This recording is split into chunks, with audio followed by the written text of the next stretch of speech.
Quinnipiac men's soccer is looking strong as it approaches the postseason. We'll check out all the playoff scenarios. We have beat reporter Jonathan Banks live in studio to discuss Quinnipiac men's ice hockey's new place in the USCHO poll. Top 5 plays and a whole lot more sports Paws coming up next.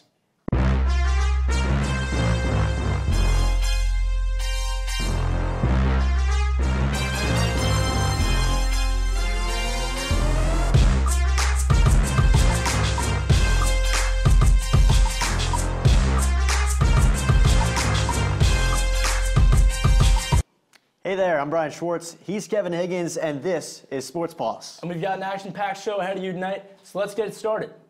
Quinnipiac men's soccer had 2 games this week with serious MAC tournament implications on the line. First up, a Wednesday afternoon matchup against the Rider Broncs. So here we go, Rider Quinnipiac. First half, we're going to focus on a lot of missed opportunities for Quinnipiac. Take a look here. Some good passing early on leads to a nice shot. We'll get to in a second, and a good save here is made by Rider goalie Pablo Gatinois. Later, Evan Hughes a free kick here, also saved by Gatinois. And perhaps the highlight of the first half, Matthew Taylor down the sideline to Rashawn Daly. Brian, do you smell that? I do. Smell the glove. Game tied at 0, and we're going to head into the second half. Rider, Elliot Otmani here. As we're going to take a look at him, sends a cross for Aaron Robinson, who heads it in. Aaron, did you switch jerseys on us? That's not QU's basketball player. Riders up 1-0. So now here, under 7 to go. Yeppe Hare to Rashawn Daly to Eamon Whalen to the back of the net. Game tied. Is this game going to go to overtime? Nope. Here's Holiday finalist Jonathan Banks with the call. Behind George with a great ball over the top. Here's Rashawn Daly, and here's a cutback into Eamon Whalen. What a save! Whalen rebound, and Quinnipiac has won it! Eamon Whalen with his 10th goal on the season. Rashawn Daly gets a great cross. Gatinois almost gets to it, but it falls flat, and with 26 seconds left, Quinnipiac will sit at the top of the table of the MAC. Eamon will tell you it's a team win, and he scores the goal, but you know this was a team win. We're down guys, a lot of guys. We had a lot of new players on the field, but you know we trust them, and obviously they believe in themselves because the results showed that today. I don't really care if I start or if I don't start. It's all about is the end result if we win, and I mean it happened today, so that's all that matters. Big win for Quinnipiac, big call for JB there. Saturday, Quinnipiac went on the road to play top-seeded Fairfield. The Bobcats and Stags played to a scoreless draw. It was Chris Yakovidis' first shutout of the season. The draw puts Quinnipiac in a tie for second in the MAC with Marist, just 1 point behind Fairfield for the top spot. Following his 2-goal week with an outstanding late-game display of scoring in the matchup with Rider, Quinnipiac's Eamon Whalen has been named the MAC Offensive Player of the Week. Right now, Whalen leads the conference in both points and goals. And thanks to those 4 points gained this week, the squad heads into the home stretch of the season, tied with Marist for second place in the MAC with 16 points, as Brian mentioned. Looking at the standings here, the Bobcats sit just 3 points behind first place Fairfield after their draw. This sets the stage for a crucial matchup against those same Marist Red Foxes this Saturday. Meanwhile, we have Iona, St. Peter's, Manhattan, and Rider battling it out to be one of those final 6 teams which compete in the MAC tournament. All right, Kevin, Robin Brown is now with Quinnipiac's Rashawn Daly. Robin? Thanks, guys. I'm joined here by Rashawn Daly, senior forward on the men's soccer team. Now, Rashawn, you began this season non-conference against tough opponents, number 8 NC State, Boston College. How did playing that elite level of competition prepare you guys for the regular season? Well, like you said, coming to the season, I knew we were playing a tough out-of-conference set of teams, but we knew that would prepare us for when the conference starts, which, for example, against NC State, I thought we competed well against those teams, but certain things didn't bounce our way. And coming into the conference with some momentum really helped. Well, when you guys started conference play, you were on fire, going 4-0 without a blemish. What was head coach Eric DaCosta's message to you guys in the locker room? He just told us to keep positive. When we were playing those tougher teams out of conference, stuff wasn't going our ways, like I said, and he just told us to keep fighting through and get over that hump, and once we get into conference, start to build some momentum going forward. Well, building that momentum, you went into Saturday's game against Fairfield. Although it was a 0-0 tie, you picked up a point, and you're in second place now, tied with Marist. What is your personal level of confidence at this point in the regular season? Personally, I'm feeling confident. I believe in my teammates, and we all believe in each other. So we just got to control what we can control, and hopefully Fairfield drops some points along the way, and we could probably finish on top. So I saw an Instagram video that you posted, and your parents were jumping up and down in the stands after you guys had that overtime win. And so I'm going to quote your caption so for our audience can hear it. And you wrote, "I found peace knowing I made these people proud, but still at battle knowing I have more to prove to myself." What is it that remains on your personal agenda? Personally, in this season, I want to go on to winning a championship, go on to the NCAA tournament, and become a professional soccer player. But going back to my caption, I know that all I've achieved, I've made my parents and my brothers proud, and those are the people who mean the most to me. But personally, I still have the drive to continue to achieve more of what I want. All right, well, thanks for joining us, Rashawn. That's no problem. Guys, back to you. Thanks, Robin. Quinnipiac women's soccer is on the verge of a playoff spot. Big game Wednesday as they took on Ryder. Let's check it out. Quinnipiac and Ryder. Quinnipiac 3-2-1 on the season. Ryder 3-3-1 in the MAC. Ryder beat Monmouth in their first MAC game, 1-0. Quinnipiac lost to Monmouth earlier, 4-1. Here's Al Pelletier down the sideline, cross kick to Madison Borowick. She scores. Quinnipiac leads it 1-0 there in the first half. Now we'll take it about 5 minutes later. Ryder passing it back and forth. Let's go. Richardson, Pickening, Curtis, Pickening, Cunningham. And she'll finish it off right here. And Ryder ties it up at 1. Now we'll take it now to the second half. Ryder's got a corner kick. A lot going on in front of the net as she sends it in. Ryder scores. That's Ashlyn Johnson. And Ryder takes it 2-1. Looking to rebound from that loss, the women's soccer team faced Marist on Saturday. In the first half, it was Bianca Furchie who broke the deadlock, and she put a volley past Devin Malcolm. You'll see her in the spotlight here. Coming up, watch the spotlight, and there's the goal. So that sends Marist up in front. However, after the celebration here, Quinnipiac would respond in the second half. A little more of a celebration. The former Selena Salas takes the rebound off the goalpost and fires it past a sprawling Abigail Renaud to knot things up at 1 apiece, as you see that one in slow motion. And she'll have a little celebration with the teammates. After that, it would stay the way it was, a 1-1 final here in Hamden. A little more of a celebration. As each team gains a point in the results, you take a look at the stats here. And Brian, why don't you tell us what that means in terms of the women's MAC soccer standings? All right, Kevin, let's peep those standings. Quinnipiac, with their loss and tie this week, is in the 6th spot in the MAC. Top 6 make the postseason. Quinnipiac is up on St. Peter's by 3 points for that final seed. Monmouth clinched its 6th straight regular season title. Marist, Siena, Niagara, and Ryder also all ahead of Quinnipiac. Quinnipiac's last regular season game comes against Manhattan, a 5-2 team close to the MAC cellar. And we're going to take a look at our Twitter poll here for women's soccer. And over the majority of you believe that Quinnipiac women's soccer will win 1 game and lose in the semifinals of the MAC playoffs. Another significant amount thinking the MAC championship or a first-round loss, with only 4% thinking a not playoff appearance. Quinnipiac women's soccer's Twitter account also chimed in. They said, why not win? So let's see, because we have now MJ Baird here to break down all the scenarios for the MAC postseason. MJ, take it away. Well, Brian, the answer to answer the Twitter account of the Quinnipiac women's soccer team, why not win? Well, there's a chance they don't even make the tournament, so that was why that wasn't on there. And you can only have, four options on a Twitter poll. But nonetheless, the Quinnipiac women's soccer team has 1 game remaining. It's against Manhattan this upcoming Wednesday. They can win the game, they can lose the game, or they can draw the game. With those 3 scenarios, different things can happen in the playoff picture. So let's take a look. So these right here are your current MAC standings, 5, 6, and 7.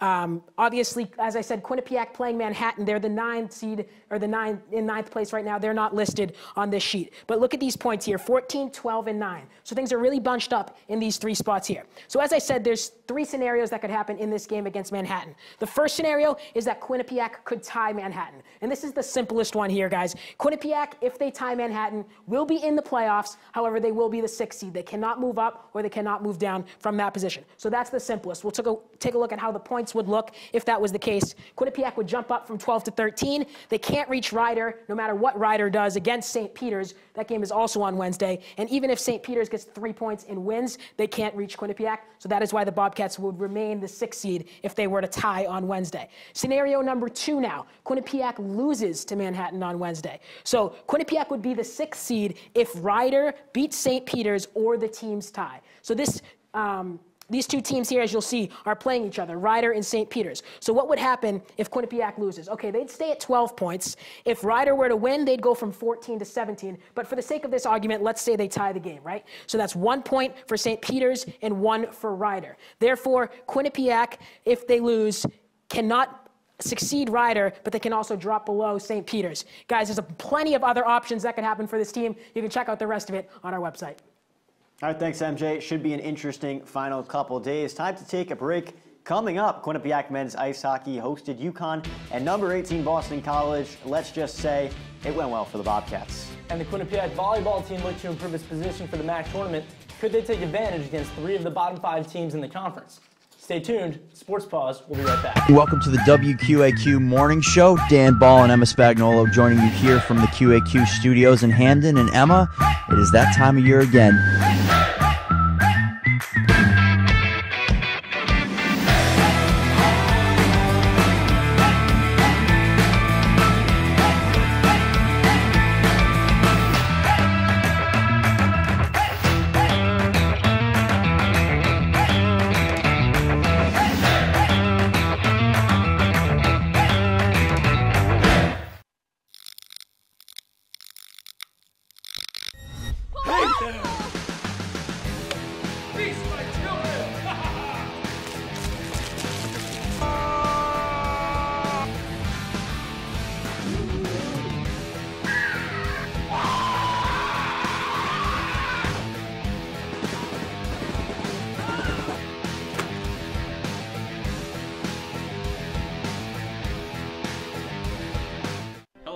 Tonight on Sandwich News, we will determine what makes a good sandwich and a bad sandwich.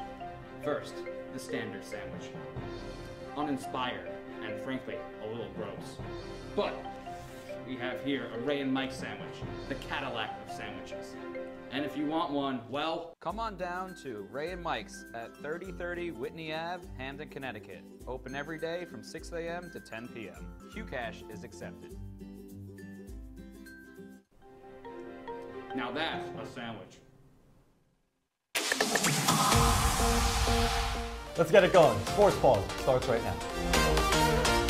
We start tonight with some basketball coverage. And here again, Aaron Robinson hits the shot of his life. I don't know what that celebration is, MJ, but I'm loving it. Is that Fortnite?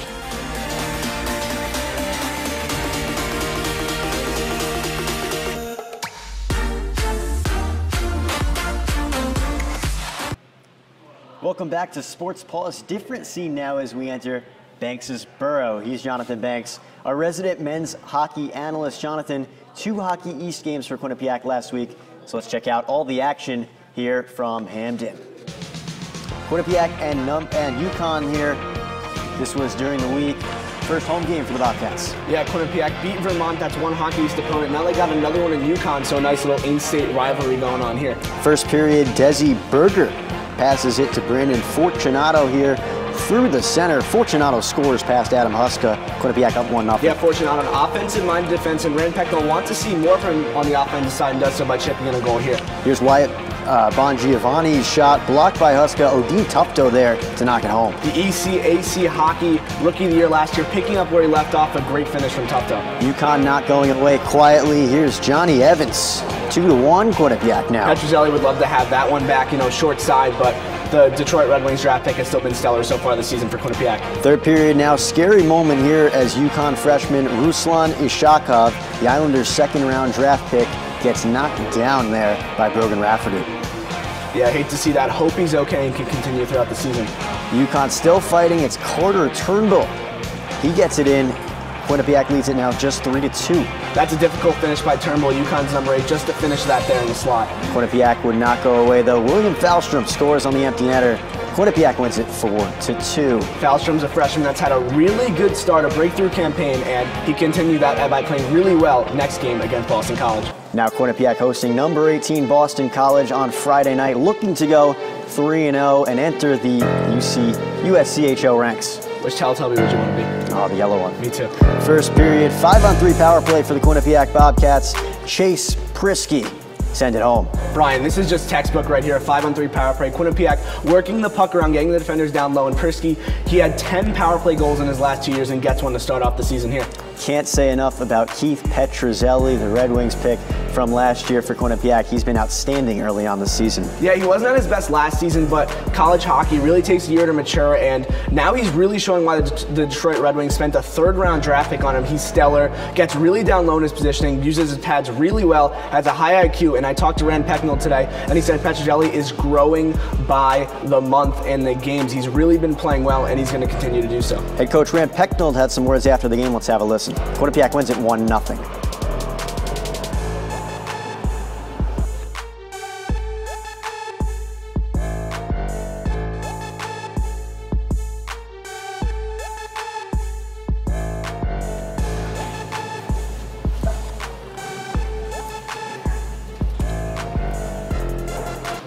Bringing it back to Banksville now, Quinnipiac comes in at number 20 in the latest poll. Its first national ranking of the season. Jonathan, does this spot make sense for the Bobcats? I mean, was I surprised with this? Yes, but does it make sense?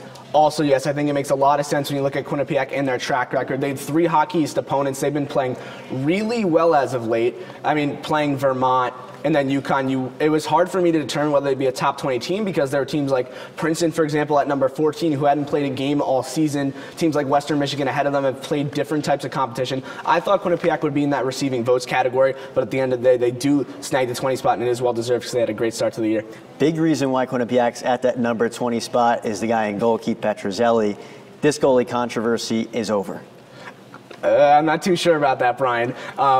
I think right now it's Petruzzelli's job to lose. It's clearly his job to lose. He started every game this season, including the preseason game against Prince Edward Island. But Andrew Shortridge is also a quality goaltender. I think Rand Pecknold's going to ride the hot hand here. I think Petruzzelli does have the upper hand, but they do play AIC in a home-and-home series this weekend. Wouldn't be surprised if Andrew Shortridge starts the second game of that series, but Petruzzelli's been a rock. He's been really good. We had Jared Wayman on Bobcat Breakdown last year who broke down Petruzzelli and his raw talent. He's really got something special here, and I really think Keith Petruzzelli will keep it going, but something to look out for. Those two are now some of the more established players on this young team. How about the new group? Which of the freshmen has stood out most to you? There are a few freshmen for me that really have stood out. One of them is Desi Burgard. I mean, you heard about Wyatt Bongiovanni, Ethan DeYoung, those types of players stepping in, but Desi Burgard, he's great on the penalty kill, great on 5-on-5 hockey. I talked to Desi today at Media Day, and he said that he really feels that Rand Pecknold has trusted him in these situations. That's caused him to grow, and it's motivated him to get back to playoff hockey, something that Quinnipiac didn't really do too well in last year, losing to Cornell in the second round. Other than that, Peter Deliberatore, he was a draft pick of the Vegas Golden Knights in the 6th round, tied for the team lead in shots with Chase Prisky, but he's just always in the right place at the right time. Great defensive mind, high hockey IQ, and also William Falstrom's had a great start to the year, scoring against UConn. Home and home for Quinnipiac against AIC this coming weekend. Jonathan Banks, thank you very much. Thanks for joining my borough. Of course, thank you. And now we'll check out some Quinnipiac volleyball action coming up after the break. Quinnipiac field hockey, a Big East matchup and in-state foe. We'll check it out after this, only on Q30.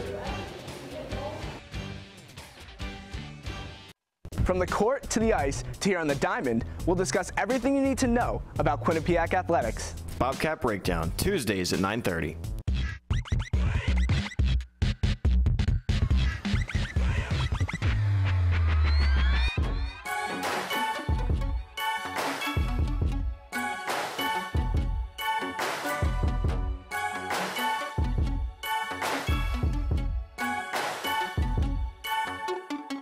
From Hamden to Hollywood, we are your source for entertainment news.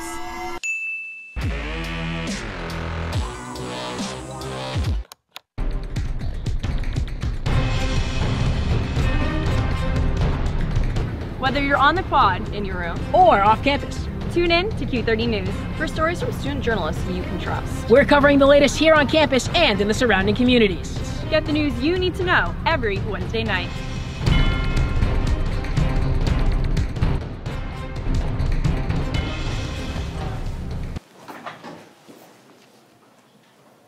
Welcome back to Sports Paws. Quinnipiac Volleyball visited Siena last Wednesday. The Bobcats defeated the MAC's worst team. Quinnipiac gave Siena its 15th straight loss. Kat Miller led the Bobcats with a season-high 18 kills and a .500 hitting percentage. A 3-0 sweep for the Quinnipiac Bobcats. So, looking to keep up those winning ways, the Bobcats hosted St. Peter's on Saturday as they look to leapfrog the Peacocks in the standings. So here we go. St. Peter's ranked one spot ahead of Quinnipiac in the MAC heading into this one, as I mentioned. Standout player in this game, middle blocker Gabby Horman. Sophomore recorded 57 blocks and 57 kills as a freshman. She's really grown this year. St. Peter's with a spike attempt. No, says Horman. I can't do the Dikembe voice, but you get the idea. She's 6'2", confirmed tall person. Here's the set from Pansari. She spikes that one into the ground. In this game, she added 11 kills with a .500 hitting percentage. And you'll see here she has a second kill coming up. Another set from Pansari, another spike, a little deflected this time, but it doesn't matter. She'll take them any way she can get them. Solid with the teammates, and offensively, listen, it's nice to be powerful, but sometimes it's good to be accurate too. And she just floats that one over the defense there, and they can't pick it up. And she'll do it again. For middle hitters, it's very important to see the court and the holes on the other side, and Horman has a lot of options, uses them to her advantage on that one there. So led by Horman, Quinnipiac dominates this one, as they were able to win it 3-0 as you see her barking out orders. She's a floor general out there. Big win for Quinnipiac. 2 straight 3-0 wins for Quinnipiac. Bobcats hosted the Bronx of Ryder. Kat Miller continued her impressive week. 17 kills, 13 digs, 6 blocks, but a 3-1 loss to Ryder. Quinnipiac and Ryder split the first 2 sets, then Ryder took control and won the second 2. Let's take a look at the MAC volleyball standings now. Quinnipiac in that 7th spot at 4 and 9. Iona at the top, followed by Canisius, Fairfield, Marist. Quinnipiac has 5 games left before the MAC postseason, all home matchups for the Bobcats. From the court to the turf, we now check in on the field hockey, on how the field hockey team performed over the weekend, and I mean, it wasn't great. Quinnipiac faced the tall task of upsetting the number 25 ranked Old Dominion Monarchs on Friday afternoon, and Becca Main's squad could not overcome the ODU attack in this one. Rebecca Bursch scored her 10th goal of the year, and Ilsa Westera and Riley Taylor tacked on their 4th and 2nd goals of the year respectively, as Old Dominion dominated in a 3-0 win. Perhaps the most notable stat here, Quinnipiac unable to record a single shot on goal in the contest. One word to describe that, Brian. Sheesh. Sunday, Quinnipiac had an out-of-conference game with local foe Sacred Heart. Hannah Teicher recorded her first career shutout in goal for the Bobcats. Bianca Strube and Isabella Sinibaldi each had their first goals of the season, leading Quinnipiac to a 2-0 win. 2 games left for Quinnipiac on the road against Temple and Holy Cross next weekend. Well, Brian, it's time for another commercial break, but when we come back, we'll take a look at how the rugby team fared against Penn State on Saturday, and we'll also get an update on how the men's basketball team is looking as their trip to Villanova is just a few weeks away. Sports Paws is coming right back.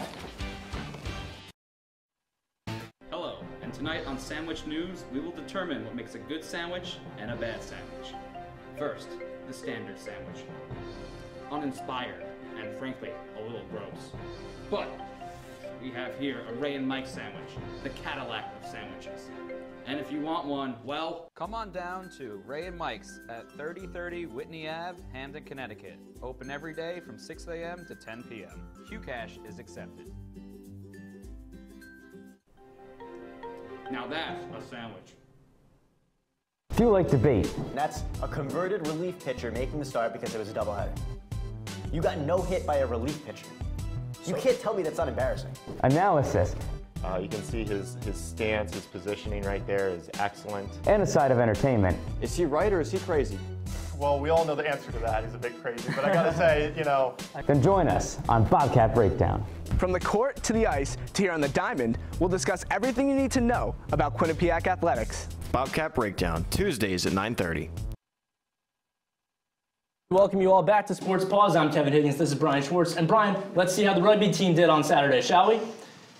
Despite tries from 4 different Bobcats, Mika Maples, Margot Vella, McKenna Haas, and Allison Koenig, Quinnipiac dropped its 4th game of the season on Saturday to Penn State, 26-22. The Nittany Lions held a 26-10 lead at one point in the second half, but they were barely able to overcome Quinnipiac's second half surge. This win snaps a 2-game losing streak to the Bobcats as Penn State last came out with a win over Quinnipiac in the 2014 season. 19 days. That's how far away we are from witnessing what might be the most high-profile game in the history of the Quinnipiac men's basketball program.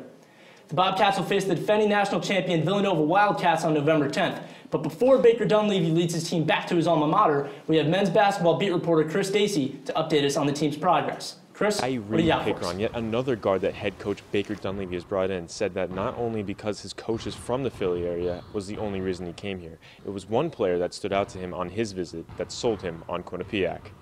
Just the coaches, and when I came up here, I met the players. Like the first player I met was Rich, so I really bonded with him, and I just loved the campus. I thought it was someplace where I could develop. Yeah, as soon as I met him, he was a great dude. I never saw him play. I just met him and saw his personality was great, and that really helped me when I made my decision. Well, especially when you're a shooter, I think it's probably good to play with a good point guard. But that's great. That he and Rich have that connection. I think in recruiting in general, your players should be your best recruiters. And with the game against Villanova rapidly approaching, Pickron said he's going to have some familiar faces in the stands for when the team travels down to Pennsylvania. Yeah, my family going to be there, my friends, so that's something I'm looking forward to. Yeah, Tyree's a lot of fun to coach. He's been really good so far. He's a Philly guy, so obviously I coached at Villanova in Philadelphia and I've seen him play for a long time. Oh yeah, he recruited one of my best friends, Colin. That's on their team now. So that's how I met him in the beginning. So yeah, it definitely had an effect.